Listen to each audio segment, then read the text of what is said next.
사도 바울은 오늘 본문 3장을 시작하면서 주 안에서 기뻐하라고 말씀합니다. 그런데 이 기뻐하라는 말씀은 빌립보서 1장에서부터 여러 번 나오게 됩니다. 그 이유는 사도 바울이 로마 감옥에 투옥되고 그곳에서 더 이상 복음을 전할 수 없는 상황에 이르렀습니다. 복음을 전해야 된다는 사명을 가진 사람이 그 감옥 안에 매여 있다는 것은 정말 막혀 있고 답답한 상황입니다.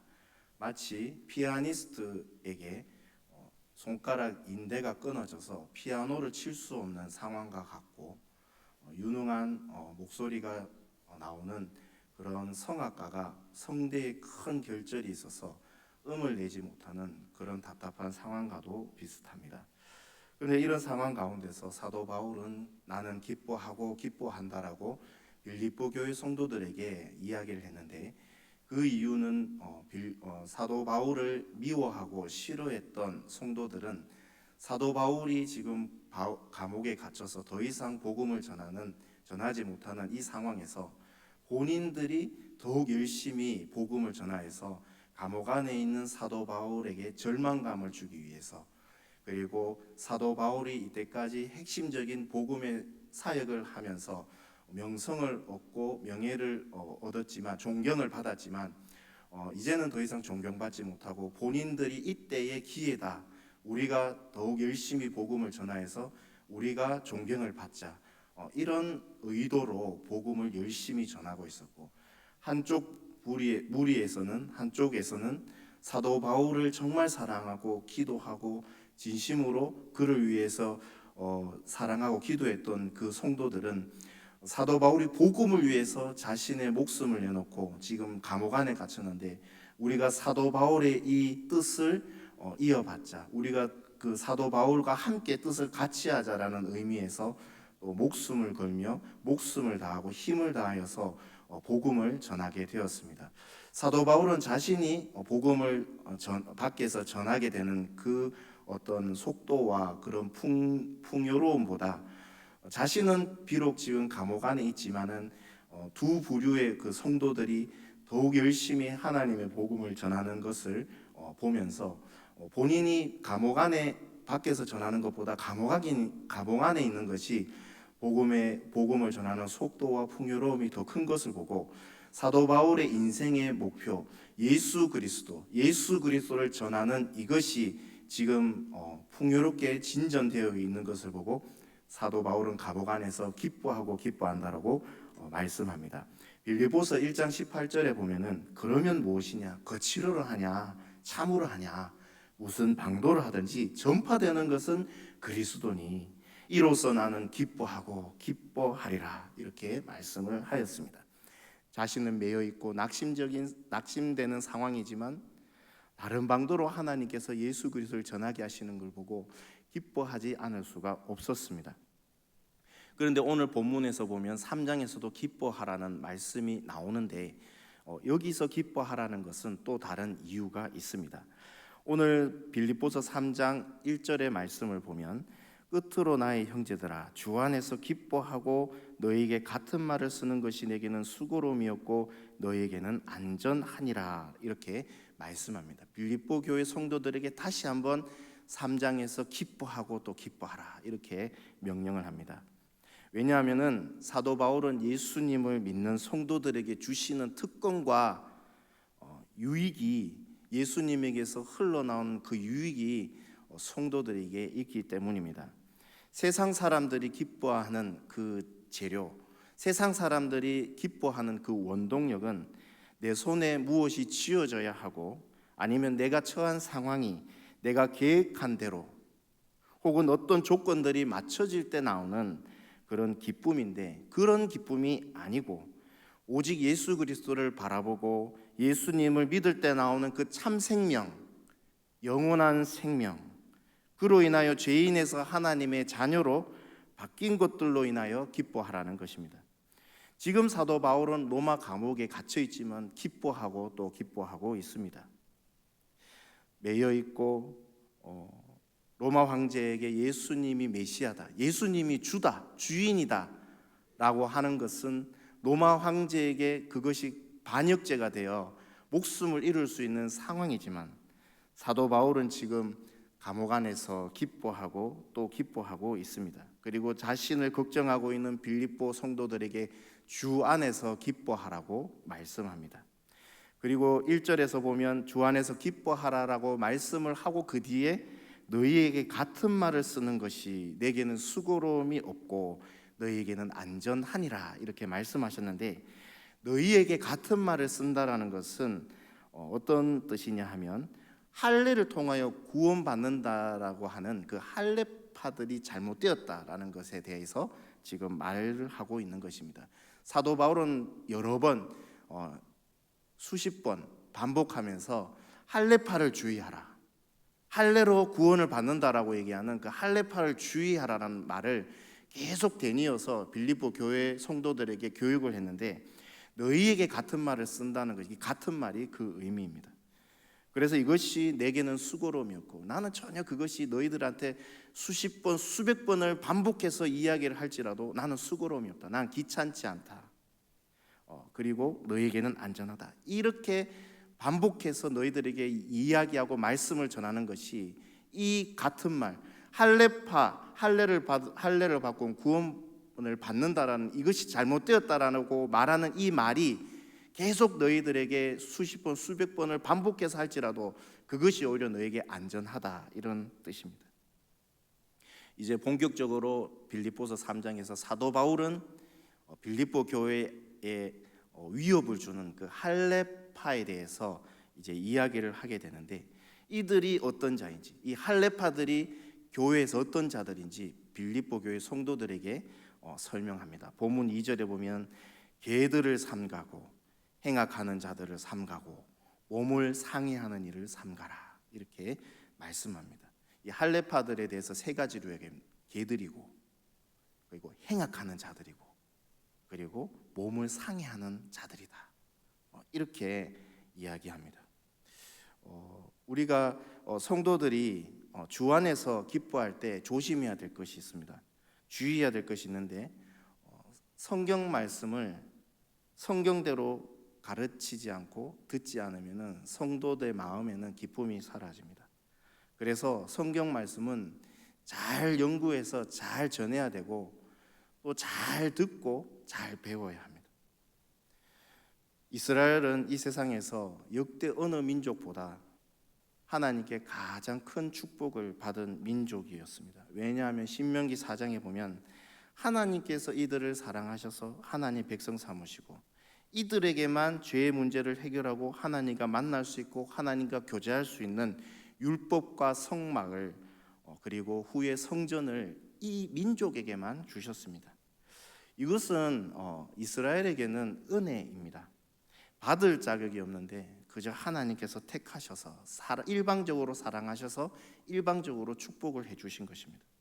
그런데 이 이스라엘은 시간이 지나면서 이 은혜가 자신들에게 은혜가 아니고 특권으로 착각하게 됩니다. 그래서 하나님 모르는 다른 민족을 어떻게 불렀느냐 하면 이 개라고 불렀습니다. 이 개라는 표현이 우리나라 정서상에서도 불쾌하지만, 이스라엘에서 이 개라는 표현의 의미는 천박하고, 아주 천박하고 밑바닥에서 이렇게 있는 부류, 행동이나 말이나 이런 것들이 아주 상스럽고 이런 부류들을 이제 개라고 이제 불렀습니다. 지금 이제 현대적으로 이스라엘에 보면은 검은 모자를 쓴 이스라엘의 랍비들이 있습니다. 이 랍비들이 아무리 우리들에게 친절하게 대한다 할지라도 이들과 함께 식사 자리를 제의하면 이 사람들은 절대로 외국인과는 식사를 교제하지 않습니다. 왜냐하면 구약 율법에 이방인들과 식사를 하면 안 된다라는 것을 지키기 위해서 절대로 겸상을 하지 않습니다. 정통 유대인들은 우리나라 사람들을 어떻게 생각하냐, 속으로 표현은 하지 않겠지만 우리를 이제 개라고 생각하고, 그리고 유대인 말고는 정통 유대인들이 생각할 때 이방인들은 다 지옥불에 던져지는, 지옥불을 활활 타오르게 하는 장작더미라고 그렇게 생각합니다. 것입니다. 왜냐하면 구원은 이제 자기들에게만 있다고 그렇게 착각하고 있기 때문입니다. 그래서 할례를 자랑하고 할례를 받지 않는 자들은 구원이 없다라고 깔보는 할례파들에게 사도 바울이 이제 역으로 부르는 것입니다. 그들이 개라는 것입니다. 할례 받지 않는 사람이 개가 아니고 너희들이 개라는 것입니다. 그리고 사도 바울은 할례파들을 행악하는 자들이라 이렇게 말합니다. 왜냐하면 이들 마음에는 하나님의 은혜가 없습니다. 은혜를 생각하지 않습니다. 모든 것을 이제 정죄합니다. 왜냐하면 본인은 자신의 의와 공로로 잘난 사람이라고 생각하기 때문에 율법의 어떤 기준에서 좀 멀어진다 하면 그 사람을 가감없이 정죄합니다. 그 정죄한다는 것은 그 사람이 교만하다는 것입니다. 사랑이 없습니다. 그냥 잘못했다 하면 그냥 정죄해버린 칼로 베어버리고 자로 짝 떼가지고 완전히 어떤 사랑이 한 것도 없고 그냥 정죄해버리는 것입니다. 그래서 신앙생활을 자신과 같이 하지 않는 사람들을 무시하고 이들을 보면서 자신들이 마음속으로 내가 저 사람보다 더 낫다라고 의시되고 이 특권의식을 가진 것입니다. 그러니까 사도 바울이 볼 때는 이들은 행악하는 자들이란 것입니다. 이들을 대표하는 유명한 기도문이 있습니다. 예수님께서 직접 말씀하셨는데 누가복음 18장의 바리새인의 기도문입니다. 하나님이여, 나는 다른 사람들 곧 토색, 불이 간음하는 자들과 같지 아니하고 이 세리와도 같지 아니함을 감사하나이다. 나는 일해에 2번씩 금식하고 또 소득의 11조를 드리나이다. 이들 할례파들은 자신의 의와 자신이 쌓은 공로를 자랑합니다. 그리고 회개하러 온 자기 옆에 있는 세리를 무시합니다. 여러분, 우리는 주의할 것이 있습니다. 하나님께 받은 것은 은혜이지 내가 무엇을 잘해서 받은 특권이 아닙니다. 내가 있는 은사가 저 사람에게는 없다 해서 저 사람이 하나님께 덜 사랑받는 것이 아닙니다. 모두 다 하나님께는 주 예수 그리스도를 주실 만큼, 자신의 외아들을 주실 만큼 사랑받는 존재이고 사랑을 하십니다. 우리가 받은 은혜를 특권으로 생각하는 그 순간 우리 마음에는 기쁨이 사라질 것이고 겸손이 사라질 것이고 교만이 자리 잡고 계속해서 그 교만의 벽이 세워질 것입니다. 그래서 어떤 영적인 신비한 경험이나 은사를 받으면 오히려 교만해질까 더 두려워하고 주의해야 합니다. 말투도 더 겸손해야 합니다. 사도 바울은 이 할례파들을 또 몸을 상해하는 자들이라 표현했는데 이 이전 성경에서는 손할례당이다 이렇게 표현을 했습니다. 율법적으로 자신의 성기의 표피를 잘랐기 때문에 그렇게 불렸습니다. 그런데 사도 바울은 당시 빌립보 교회에 들어온 이 할례파 사람들을 삼가라고 계속해서 반복하며 주의시켰습니다. 의와 공로를 자랑하면 내 안에 기쁨이 없습니다. 따라서 사도 바울은 이런 할례파의 가르침을 삼가고 주 안에서 살아가라 말합니다. 본문 3절에 보면 하나님의 성령으로 봉사하며 그리스도 예수로 자랑하고 육체를 신뢰하지 아니하는 우리가 곧 할례파라. 예수님을 내 의와 내 어떤 공로를 자랑하지 않고 오직 예수 그리스도만을 의를 바라보는 사람들에게는 하나님의 일을 성령으로 봉사하고 그리고 딴 걸 자랑하지 않고 예수 그리스도를 자랑합니다. 그리고 우리가 가지고 있는 어떤 육체에 신뢰하는 것들을 다 버리게 됩니다.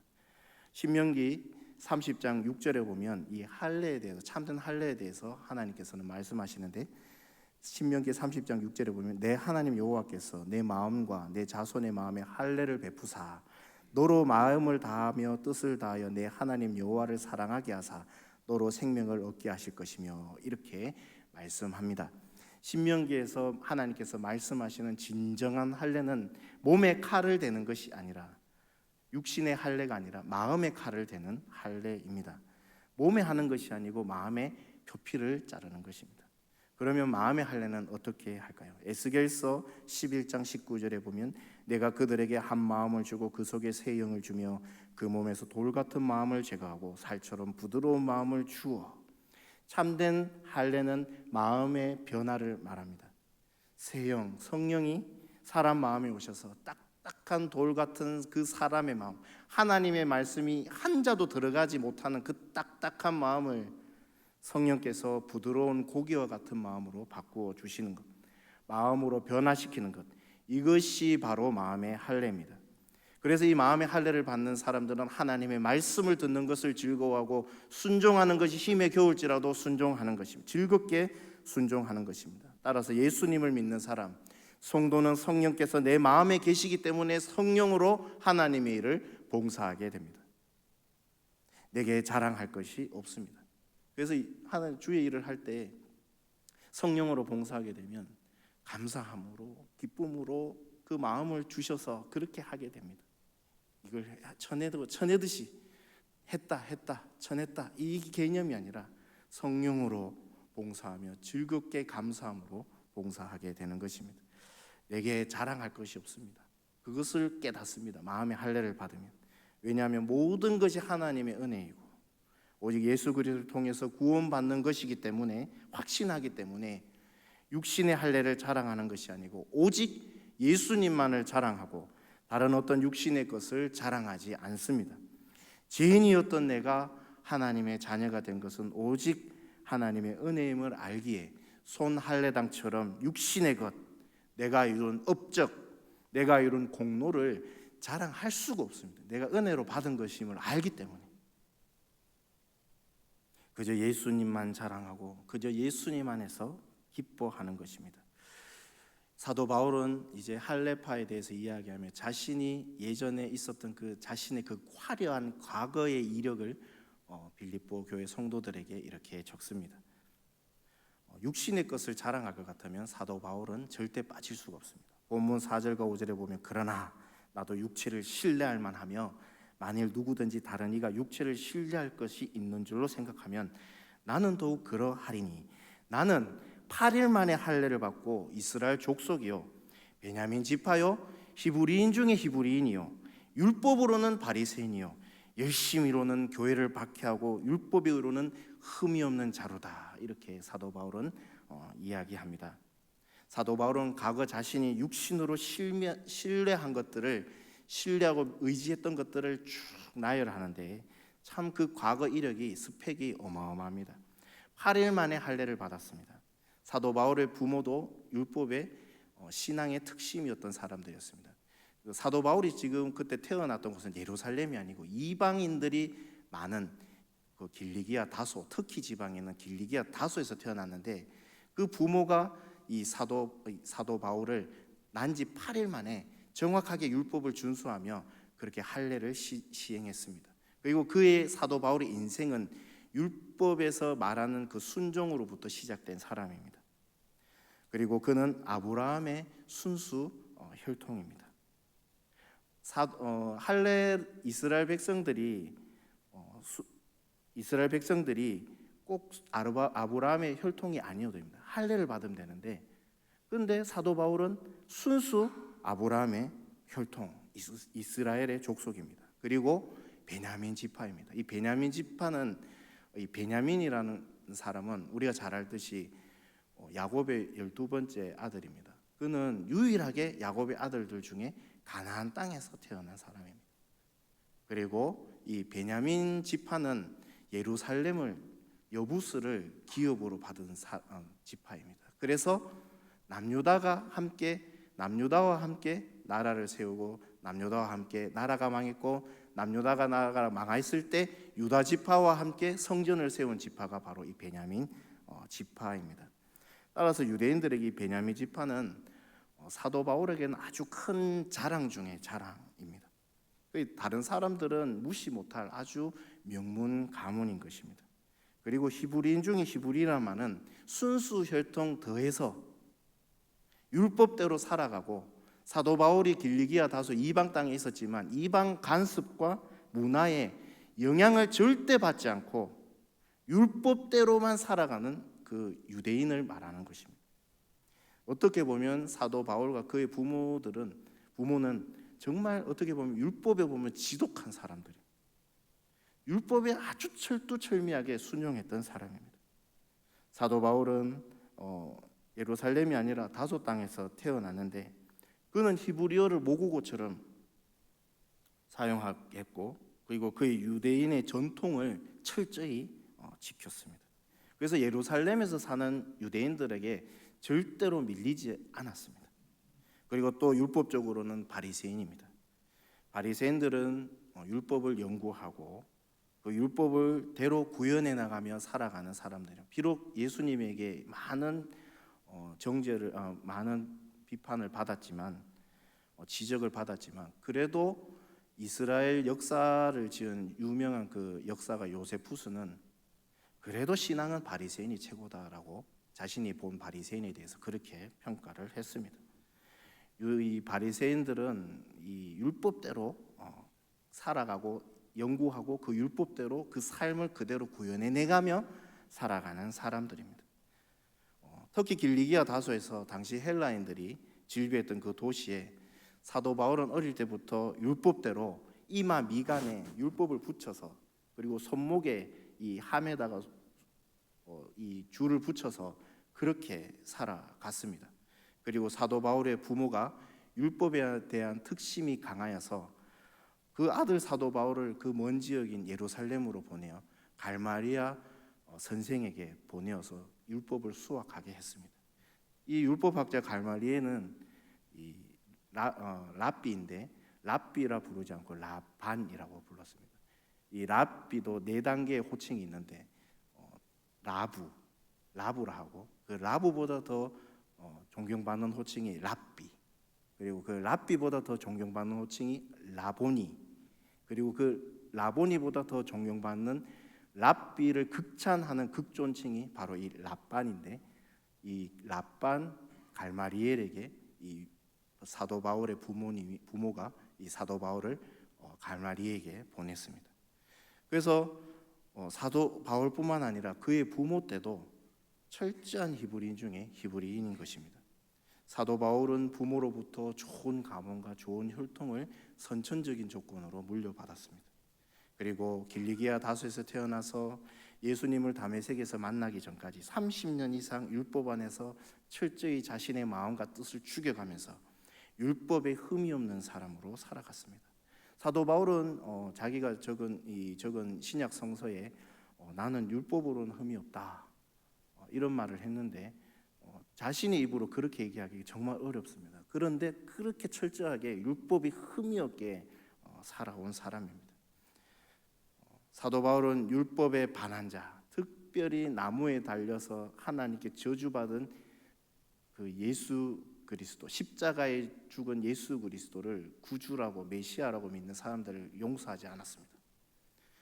율법으로 그들을 처리하려고 했고, 그래서 스데반 집사를 죽였고, 예수님 믿는 사람들을 앞에 세우고 예수님을 모독하게 했고, 적극적으로 본인이 사내들인 공회에 가가지고 다메섹에 있는 그 예수님을 믿는 성도들을 잡기 위해서 공문을 달라고, 그래서 공문을 받아서 예루살렘에서 240km 떨어진 다메섹까지 사람들을 이끌고 간 사람입니다.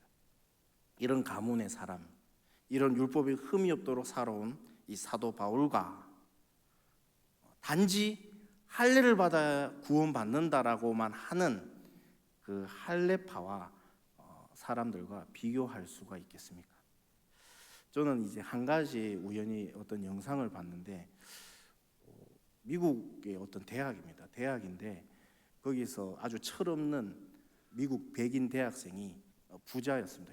집이 부자여서 가난한 그 옆에 있는 대학생에게 우리 집 부자다 하고 막 부자라는 걸 아주 이 친구가 좀 위축될 정도로 그렇게 이제 자랑을 하니까 갑자기 어디서 그 장면을 목격했던 그 옆에 있던 인도에서 온 어떤 유학생이 청바지에 주머니에 손을 넣고 다가왔습니다. 그러면서 아주 시크하게 너희 집 그렇게 잘 살아?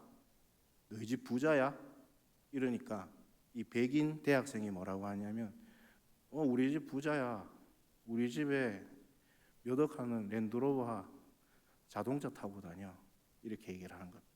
그때 이 인도에서 온 유학생이 주머니에 손을 넣고 시크하게 이렇게 덤덤하게 이야기를 했습니다. 야, 우리 집은 그 랜드로버를 소유하고 있는 집이야. 그래서 이 미국의 이 백인 자신이 부자라고 자랑했던 그 백인 대학생이 뭐 이런저런 말 하면서 도망가듯이 떠났습니다. 이 인도에서 온 유학생이 누구냐면 인도에서 가장 큰 이 회사 기업인 이 타타 그룹이라고 있는데 그 일하는 사람만 66만 명입니다. 그 회장의 아들이 바로 그 인도에서 온 그 유학생이었던 것입니다.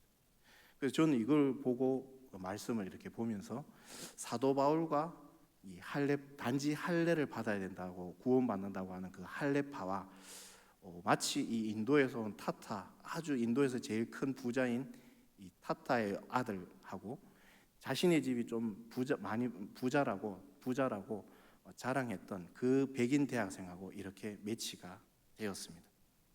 사도 바울 앞에서는 이 할례파, 단지 할례를 받아야 구원받는다라고 얘기하는 그 할례파는 사도 바울 앞에서는 꼬리를 내릴 수밖에 없고 빨리 그 사도 바울 앞에서 떠나고 싶은 심정일 것입니다. 율법과 혈통, 가문으로는 어느 누구도 사도 바울에게 필적할 사람은 없습니다. 그런데 사도 바울이 이 얘기를 자신의 이 화려한 과거의 이력을 나열하고 난 뒤에 그런데 사도 바울이 할례파 유대인들이 들으면 깜짝 놀랄 이런 고백을 하게 됩니다. 본문 7절과 8절에 보면 그러나 무엇이든지 내게 유익하던 것을 내가 그리스도를 위하여 다 해로 여길 뿐더러 또한 모든 것을 해로 여김은 내 주 그리스도 예수를 아는 지식이 가장 고상하기 때문이라.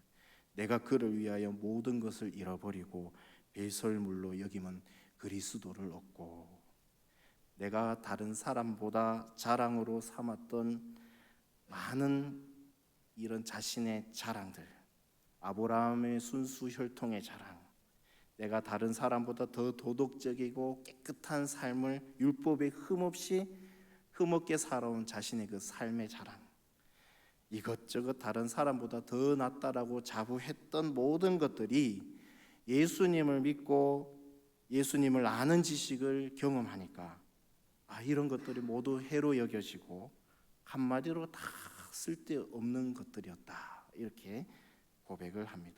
배설물로였다 이렇게 얘기하는데 영어 성경에서는 이 배설물이 쓰레기로 이렇게 해석을 되어 있습니다. 왜 그렇습니까? 사도 바울은 자신이 구원받고 제사함 받는 것이 이런저런 자신이 가지고 있는 자랑할 만한 것들이 아니고 오직 예수 그리스도였기 때문입니다. 예수님을 얻으니까 육체를 신뢰할 만하고 세상이 박수 쳐주고 부러워했던 것들이 아무 쓸모없는 쓰레기로 여겨지게 되었다는 것입니다. 우리가 주 안에서 기뻐하는 것은 무엇입니까? 바로 예수 그리스도를 알고 예수 그리스도를 믿고 예수 그리스도를 소유한 것입니다. 본문 9절에 보면 그 안에서 발견되려 함이니 내가 가진 의는 율법에서 난 것이 아니요 오직 그리스도를 믿음으로 말미암은 것이니 곧 믿음으로 하나님께로부터 난 의라. 사도 바울의 시선은 예수님을 모르는 저 할례당과 너무나 다릅니다. 예수님을 모르니까 육체에 신뢰할 만한 것들을 자랑하고 너무 가지고 싶고 부럽기도 하고 육체를 신뢰하는 자랑거리들이 자신의 인생의 1순위가 된 것입니다. 그런데 유대인들이 그렇게 부러워했던 인생의 정점, 성공의 그 꼭대기에 있었던 사도 바울이 막상 올라가 보니까 이런 것들은 하나님께 가까이 가게 하는 것에 전혀 도움이 되지 못하고 오히려 무거운 짐짝 같은 것이었습니다. 그런데 예수 그리스도, 오늘 본문 9절에는 사도 바울은 하나님께로 난 의라고 예수 그리스도를 소개합니다. 하나님께 가까이 가게 하는 자격, 이 의, 세상 어떤 것도 아니고 오직 예수 그리스도를 통하여 얻게 되고 이것을 얻는 조건은 아무 조건 없이 예수 그리스도가 나의 모든 죄를 사하시고 나를 구원하시는 그리스도다, 메시아라고 믿는 순간 예수님은 나에게 나의 소유가 되고 그리고 하나님께 가까이 나아갈 수 있도록 하시는 것입니다. 이 나를 의롭게 하나님께서 예수 그리스도를 보시고 나를 보실 때 나를 의롭다. 나는 죄를 짓고 난 죄인인데도 하나님께서는 나를 의롭다고 칭해 주시는데, 이 칭의는 내가 뱃속에서부터 죽을 때까지 단 한 번도 죄를 짓지 않은 상태로 간주해 주시는 것을 이 칭의라고 하는데, 하나님께서는 예수 그리스도를 통해서 나를 보실 때 예수 그리스도를 통하여 나에게 의롭다라고 말씀해 주십니다. 예수님께서 나를 위해서 십자가에 달려 죽으시고, 그래서 예수님의 의가 나에게 전부왔고, 나의 죄는 예수님께로 다 가서 십자가에서 다 해결받았는데, 이렇게 되어서 예수 그리스도를 통하여 하나님이 나의 아버지가 되시고, 예수님 안에 있는 그 평안과 참된 기쁨이 나에게 오게 되고, 천국이 내 것이 되고, 예수님의 이름으로 기도하면 하나님 아버지께서 나의 기도를 들어주시는 것입니다. 성령을 구하면 성령의 충만함을 주시고, 나의 기도 제목을 하나님께 아뢰 때에 하나님은 내 기도에 귀를 기울이시고 내 기도에 친히 응답하여 주십니다. 누구를 예수 그리스도의 이름으로 축복하면 그 축복이 그에게 임하는 것입니다. 그래서 우리는 예수님 한 분만으로 되는 것입니다. 더 다른 것은 필요 없습니다. 할례 필요 없습니다.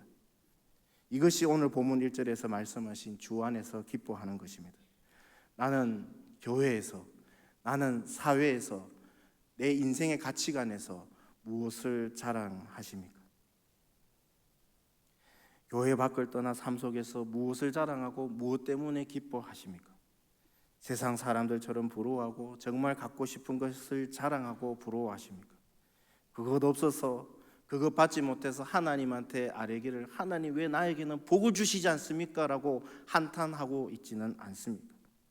아니면 나는 내게 무엇이 없어도 하는 일이 잘 뜻대로 되지 않더라도 하나님께로부터 나의 예수 그리스도, 가장 그 큰 복을 주심에 감사하고 예수님을 소유한 것을 자랑하고 예수님으로 인하여 기뻐하십니까? 우리는 이 기쁨을 잊어서는 안 됩니다. 말씀을 맺겠습니다. 우리가 이 세상 살아갈 때 이 세상 문화에 물들고 적응해서 우리에게 주신 하나님의 은혜 예수 그리스도를 잊어버리고 살 때가 많습니다. 혹시 기쁨을 잃어버리셨습니까? 저도 365일 매일 기쁘지는 않습니다. 그 기쁨을 잃으며 살아갈 때도 있습니다. 그러나 확실한 것은 우리는 주 안에서 기뻐할 수 있고 예수님 안에서 우리에게 빼앗기지 않는 기쁨을 우리에게 주셨다는 것입니다.